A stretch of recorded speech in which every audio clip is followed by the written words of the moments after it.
ಎಲ್ಲ ಅಲ್ಲಿಗೆ ಸ್ಟಡಿ ಮಾಡ್ಲಿಕ್ಕೆ ಬರ್ತಾ ಇದ್ದಾರೆ.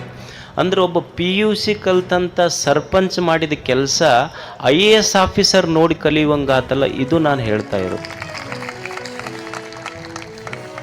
ಅವರ ಮಾಡೆಲ್ ಅಷ್ಟು ಪರಿಣಾಮಶಾಲಿಯಾಗಿದೆ. ಅದನ್ನು ಅಂಥವರು ಇವತ್ತು ನಮ್ಮ ಜಾತ್ರೆಗೆ ಬಂದಿದ್ದಾರೆ. ಅಂಥ ಅಂದರೆ ಒಬ್ಬ ಪಂಚಾಯಿತಿಯ ಸದಸ್ಯ ಮನಸ್ಸು ಮಾಡಿದ್ರೆ ನಮ್ಮೂರ ದುಡ್ಡಿಗೆ ನಾವು ಮಾರ್ಕೊಳ್ಳಬಹುದು ಮತ್ತು ನಮ್ಮ ಊರನ್ನು, ಸಣ್ಣ ಹಳ್ಳಿಯನ್ನು ಇಡೀ ಜಗತ್ತಿಗೆ ಪರಿಚಯಿಸಬಹುದು ಅನ್ನೋದಕ್ಕೆ ಅವರೊಂದು ಮಾಡೆಲ್. ಅವರಷ್ಟು ಪರಿಸರ, ಪ್ರಕೃತಿ, ನೀರು, ಜಲ ಇವುಗಳ ರಕ್ಷಣೆ ಎಷ್ಟು ದೊಡ್ಡದು ಅನ್ನೋದಕ್ಕೆ ನಮ್ಮ ಶ್ಯಾಮ್ ಸುಂದರ್ ಪಾಲಿವಾಲ್ ಅವರು ನಮಗೊಂದು ಆದರ್ಶಪ್ರಾಯರು. ಅವರು ದೂರದ ರಾಜಸ್ಥಾನದಿಂದ ಇಲ್ಲಿಗೆ ಬಂದಿದ್ದಾರೆ.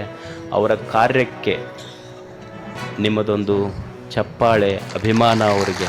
ಶ್ಯಾಮ್ ಸುಂದರ್ ಪಾಲಿವಾಲ್ ಅವರು ಎಲ್ಲ ಮಾಡಲಿಕ್ಕೆ ಸಾಧ್ಯತೆ ಇದೆ ಅನ್ನೋದಕ್ಕೆ ಇದು ಒಂದು ಕೊಪ್ಪಳದ ಗವಿಸಿದ್ದೇಶ್ವರ ಮಠ ಒಂದು ಉದಾಹರಣೆ, ಒಂದು ಸಾಕ್ಷಿ ಆಗುತ್ತೆ ಅನ್ನುವಂಥದ್ದು.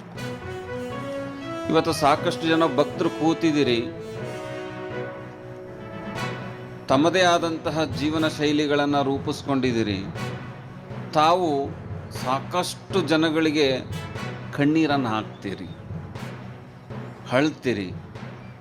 ಆದರೆ ಒಬ್ಬ ಸಂತ ಕಣ್ಣೀರು ಹಾಕಿದ್ದು ಈ ನೆಲದ ಕಟ್ಟ ಕಡೆಯ ಮಗುವಿನ ಭವಿಷ್ಯಕ್ಕೋಸ್ಕರ ಕಣ್ಣೀರು ಹಾಕಿದ್ದನ್ನು ನಾವು ಈ ಮಣ್ಣನ್ನು ಸ್ಮರಣೆಯನ್ನು ಮಾಡಬೇಕಾಗುತ್ತೆ. ಈ ಜಾತ್ರೆಯಲ್ಲಿ ನೋಡ್ತೇವೆ ನಾವು ದಾಸೋಹದ ಮನೆ, ರೊಟ್ಟಿಯ ಮನೆ, ಸಿಹಿಯ ಮನೆಗಳು. ಈ ನಾಡಿನಲ್ಲಿ ಸಾಕಷ್ಟು ದೊಡ್ಡ ದೊಡ್ಡ ಜಾತ್ರೆಗಳಾಗ್ತವೆ. ಮೈಲಾರ ಜಾತ್ರೆ ಆಗುತ್ತೆ, ಕೊಟ್ಟೂರು ಜಾತ್ರೆ ಆಗುತ್ತೆ, ಇಲ್ಲಿ ಹುಲಿಗಿ ಜಾತ್ರೆ ಆಗುತ್ತೆ, ಕೊಪ್ಪಳದ ಜಾತ್ರೆ, ಇನ್ನು ನೂರಾರು ಜಾತ್ರೆಗಳಾಗ್ತವೆ.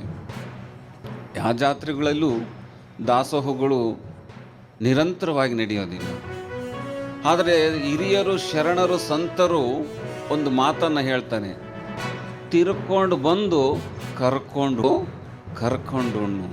ಈ ಕೊಪ್ಪಳ ಜಾತ್ರೆಯಲ್ಲಿ ಸ್ವಾಮೀಜಿಯವರ ಒಂದೇ ಒಂದು ನುಡಿಗೆ ಸಾವಿರಾರು ಜನ ಈ ದಾಸೋಹಕ್ಕೆ ದಾನವನ್ನು ಮಾಡಿ ನಿಮ್ಮನ್ನೆಲ್ಲರನ್ನೂ ಕೂಡ ಕರ್ಕೊಂಡು ಉಣ್ಣುವಂತಹ ಒಂದು ಅವಕಾಶ ಕರ್ನಾಟಕದಲ್ಲಿ ಕೊಪ್ಪಳ ಜಾತ್ರೆ ಬಿಟ್ಟರೆ ಇನ್ನೆಲ್ಲೂ ನಡೆಯೋದಿಲ್ಲ ಅನ್ನುವಂಥ, ಇನ್ನೆಲ್ಲೂ ನಡೆಯೋದಿಲ್ಲ.